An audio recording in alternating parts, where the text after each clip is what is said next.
Sylvester, this is the greatest rap sheet ever. I wonder how you feel when people tell you what you've done also. Yeah. You've been a CEO since 2014. At the same time, you've been a board member of the South African State Theatre, on the Ministerial Advisory Panel for Tourism South Africa, on the Advisory Council for the World Economic Forum. So. And you're currently on the advisory board for the University of Johannesburg. Phew. And that's like No biggie. outside of your, business and other things.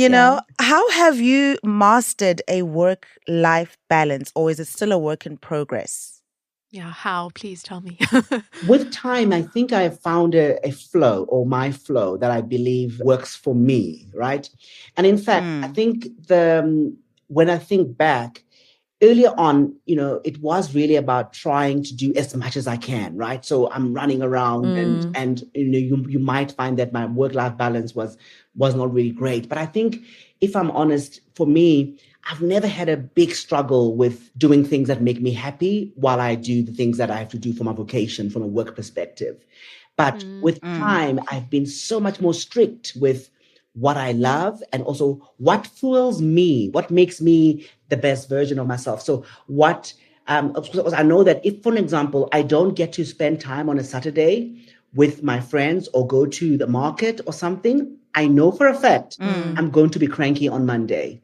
There's a correlation between, if I don't pour to myself, I will have a difficult week the following week. So because of that, I've understood that come Friday, without fail, as much as possible, I'm going to leave the office. I'm going to go home. I'm going to chill. I'm going to watch TV. I'm going to read my book, because I feel it's important for me to be able to show up as my best if I do that.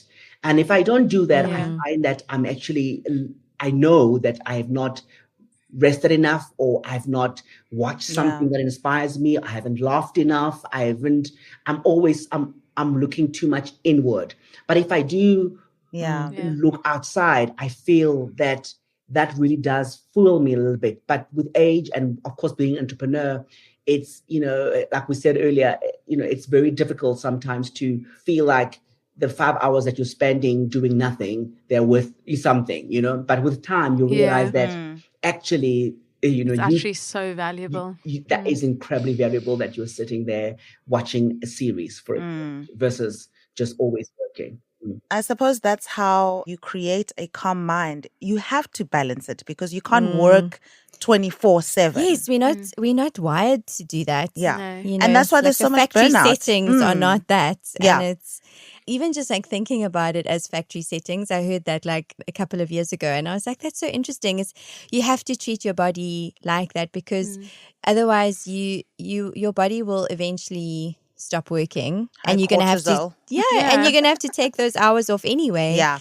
It will force you. It will force you. And so rather take them and spend them joyfully and in a way that is building up your life than spend them on the couch being completely exhausted and burnt out. Yeah. Which is actually as you're speaking now, it would be so interesting to build out a strategy for ourselves. Like, we so often are focusing on other businesses and like actually looking at, okay, am I going to be more like a factory and just implement, or am I going to create this creative idea that needs protection and needs boundaries? Otherwise, you are just producing. Maybe people feel that. You're going to run out eventually. Yeah, exactly.